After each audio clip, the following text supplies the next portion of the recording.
आपके साथ में श्वेता गर्ग और आप देख रहे हैं बी स्टार न्यूज और वक्त हो चला है देश दुनिया की तमाम बड़ी खबरों का। राजस्थान के पूर्व मुख्यमंत्री और कांग्रेस नेता अशोक गहलोत का बयान सामने आया है, जहां अपने बयान में उन्होंने कहा कि अगर एनडीए सरकार खुद आगे बढ़कर डॉक्टर मनमोहन सिंह के स्मारक और दाह संस्कार का स्थान तय कर देती तो कोई विवाद पैदा ही नहीं होता। वे देश के पहले ऐसे प्रधानमंत्री हैं जिनका दाह संस्कार निगम बोध घाट पर किया गया है, जहां सोच की प्रतिक्रिया सारे देश में हो रही है।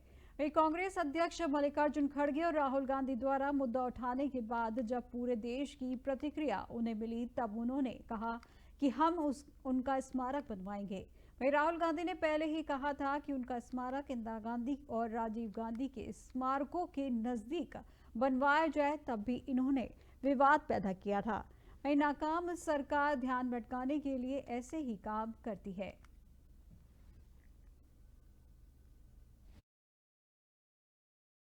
देखिए, मैंने पहले भी कहा कि जैसे राजस्थान में हम लोगों ने किया था, जब भैरव सिंह शेखावत साहब का निधन हुआ तो बगैर मांगे हुए बीजेपी ने मांग नहीं करी थी, यहाँ तो कांग्रेस ने भी मांग करी। दिल्ली में तो खड़गे साहब ने पत्र लिखा, हमने यहाँ कोई बीजेपी की मांग नहीं थी। पूरे परिवार वालों से बातचीत हुई, जगह दी, उनके लिए अलग से दाह संस्कार किया और स्मारक बना दिया। तो उपराष्ट्रपति पहले बने थे देश की आजादी के बाद में राजस्थान के, जो लंबे समय से राजनीति भी करी यहाँ पर। अगर एनडीए गवर्नमेंट आगे आकर के खुद ही आगे आकर के उनके लिए स्मारक काम बनेगा, कहाँ दाह संस्कार होगा, ये तय कर देती तो ये कॉन्ट्रोवर्सी पैदा नहीं होती। देखिए, मैंने पहले भी कहा कि जैसे राजस्थान में हम लोगों ने किया था। बीजेपी नेता गौरव भाटिया का एक बयान सामने आया है, जो अपने बयान में उन्होंने कहा कि अगर दिल्ली के बच्चों को गंदी राजनीति के लिए इस्तेमाल करना किसी ने सीखा है तो वो अरविंद केजरीवाल है और मुख्यमंत्री आतिशी मार्लेना।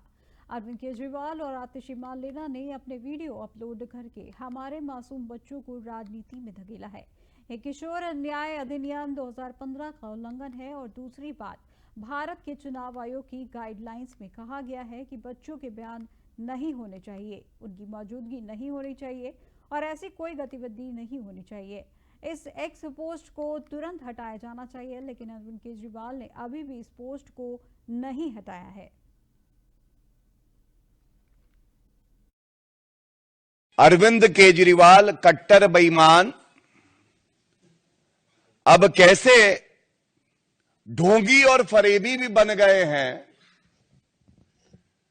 कुछ प्रमुख बिंदु आपके समक्ष रखते हुए मैं अपनी बात रखना चाहूंगा। और शुरुआत कई पहलू हैं इस प्रेस वार्ता के। सबसे पहले ये कह के करना चाहूंगा कि अब ये ढोंगी फरेबी कट्टर बेईमान पापी आपका कन्वीनर अरविंद केजरीवाल हमारे दिल्ली के बच्चों को भी नहीं बख्शेंगे। पूछ रहे हैं दिल्ली के बच्चे, केजरीवाल क्यों नहीं।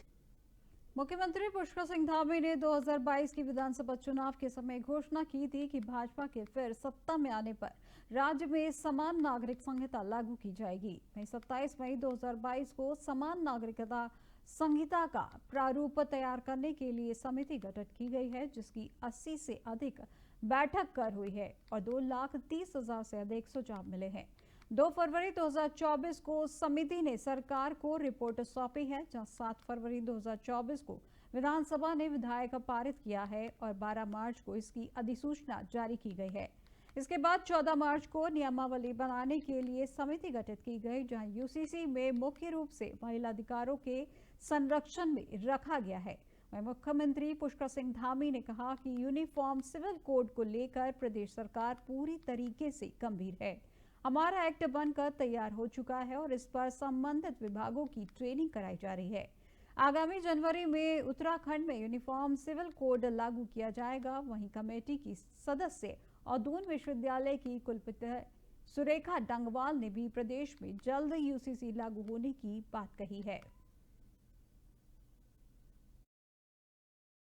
जो रूल मेकिंग कमेटी थी उसने 18 अक्टूबर को अपने रूल्स और रेगुलेशंस सरकार को जमा कर लिए थे। अब उसके इम्प्लीमेंटेशन के लिए फिर से एक कमेटी बनी है। मेरा सौभाग्य है कि मैं उस कमेटी में भी हूँ। इम्प्लीमेंटेशन के लिए आपको ट्रेनिंग का पार्ट बहुत इम्पॉर्टेंट है, तो सारे जिलों में भ्रमण कर जिला स्तर के अधिकारियों को, ब्लॉक स्तर के अधिकारियों को, क्योंकि यूसीसी का ज़्यादातर पार्ट ऑनलाइन होने वाला है, डिजिटल होने वाला है, हमारे एक ऐप में सब कुछ उपलब्ध होने वाला है और ये यूज़र फ्रेंडली है। जनता की सुविधा के लिए जो रूल बनाए गए हैं कोई कॉम्प्लिकेटेड नहीं है। आपको रजिस्ट्रेशन करना है तो आप अपने मोबाइल में कर सकते हैं। यूसीसी के इसी महीने जनवरी माह में जो है जो हमारा एक्ट बनकर तैयार हो गया है वो लागू होगा। उसके लिए ट्रेनिंग इत्यादि, ऐप इत्यादि के काम हैं, वो सब चल रहे हैं और उस पर पूरी तरह से हमारा सभी विभाग अपने अपने स्तर से जिनको काम करना है काम कर रहे हैं। सरलीकरण, समाधान और निस्तारण ये हमारा शुरू से मंत्र रहा है और यूसीसी भी हमारा।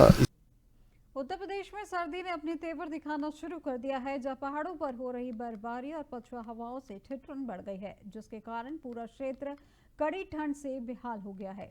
दिन भर घना कोहरा छाया रहता है, जिससे सूर्य की किरणें भी नहीं पहुंच पाती। इसको देखते हुए उत्तर प्रदेश बेसिक शिक्षा परिषद प्रयागराज की ओर से क्लास 8 तक के स्कूलों में 14 जनवरी तक अवकाश घोषित कर दिया गया है।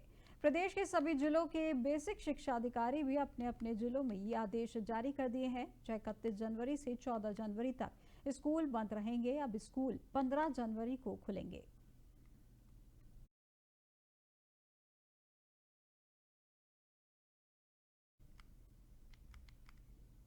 कैबिनेट मंत्री कृष्ण कुमार बेदी ने जिला कष्ट निवारण समिति की बैठक की अध्यक्षता की और इस दौरान उन्होंने कहा कि आम व्यक्ति के साथ न्याय करना राज्य सरकार की प्राथमिकता है। वहीं जिला कष्ट निवारण समिति की बैठक में जो शिकायतें पहुंचती हैं वहीं उनके समाधान का प्रशासन के सहयोग से प्रयास किया जाता है।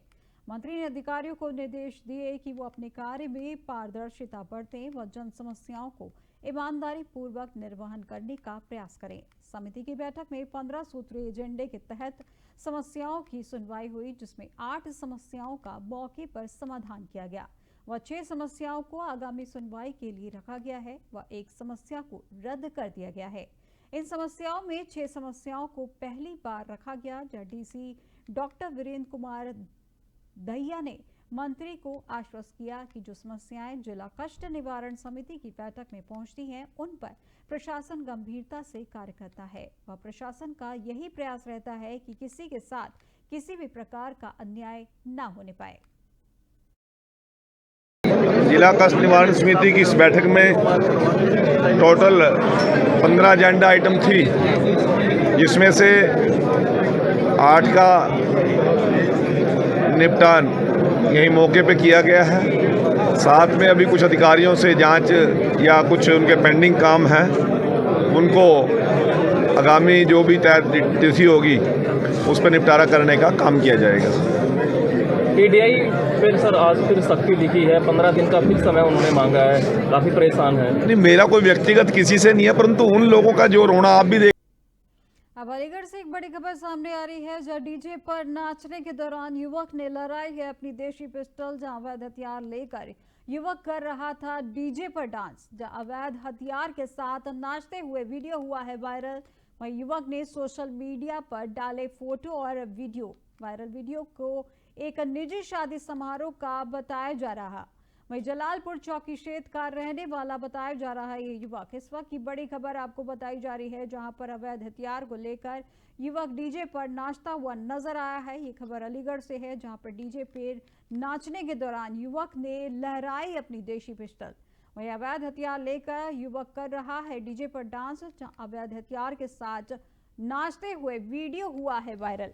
युवक ने सोशल मीडिया पर डाले हैं फोटो और अपने वीडियो, जहां पर वायरल वीडियो को एक निजी शादी समारोह का बताया जा रहा है। ये पूरा मामला जलालपुर चौकी क्षेत्र के रहने वाला बताया जा रहा है युवक।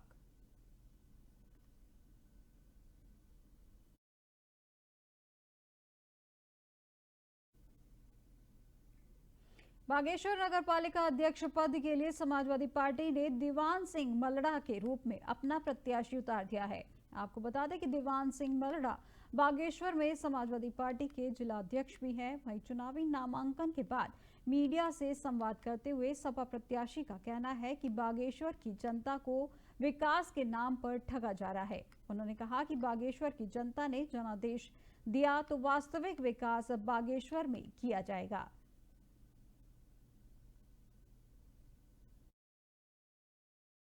मैं समाजवादी पार्टी का कैंडिडेट हूँ बागेश्वर नगर पालिका में। मुझे राष्ट्रीय अध्यक्ष श्री अखिलेश यादव ने चुनाव लड़ने के लिए कहा है। मेरा मुख्य मुद्दा जो सौंदर्यीकरण रहेगा नगर पालिका का, सड़क और मरम्मतों का रहेगा। और जो ये पहले के लोग अपने कार्य को उसके मकान से उसकी ओर कहते थे, ये नहीं होगा। इसके मकान से उसके मकान तक लिखा जाएगा। यहाँ पर रास्ते बनते हैं या नालियाँ बनती है, उसके मकान से उसकी ओर लिखा जाता है, जबकि उसकी लागत लाखों में होती है। और लिखा जाता है वो 2 या 10 मीटर पर रास्ता बनता है। हम उसके मकान से उसके मकान तक ही रास्ता बनाएंगे। जिला कुरुक्षेत्र सहित हरियाणा के कई जिलों में लगातार कई दिनों से हो रही बारिश की वजह से ठंड का प्रकोप लगातार बढ़ता जा रहा है, जिसको लेकर फसलों पर भी इसका असर दिखाई दे रहा है। कुरुक्षेत्र कृषि विभाग के उप निदेशक डॉक्टर करमचंद ने बताया कि जिला कुरुक्षेत्र में कम बारिश हुई है, जो कि फसलों के लिए लाभदायक है। जिले के किसान दिलबाग सिंह ने बताया कि ठंड की वजह से फसलों को कोई भी नुकसान नहीं है, लेकिन जिन किसानों ने पहले से ही खेत में पानी दिया हुआ था उस फसलों को जरूर नुकसान हो सकता है, और वहीं आलू की फसल को भी इसका नुकसान हो सकता है।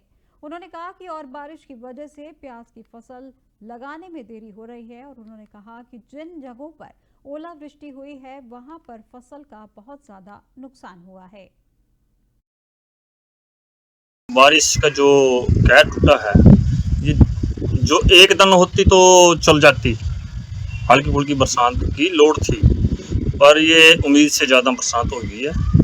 इसके अंदर एक तो जो गेहूं है जिसमें पानी लगाया हुआ था उनको नुकसान है, वो गेहूं पीली पड़ जाएगी और उसका जो झाड़ है वो घट जाएगा। और उसके बाद जो आलू की पढ़ाई चल रही थी, आलू के अंदर जो पढ़ाई चल रही थी उन लोगों ने पानी भी नहीं दिया और आलू पाटने की तैयारी में थे।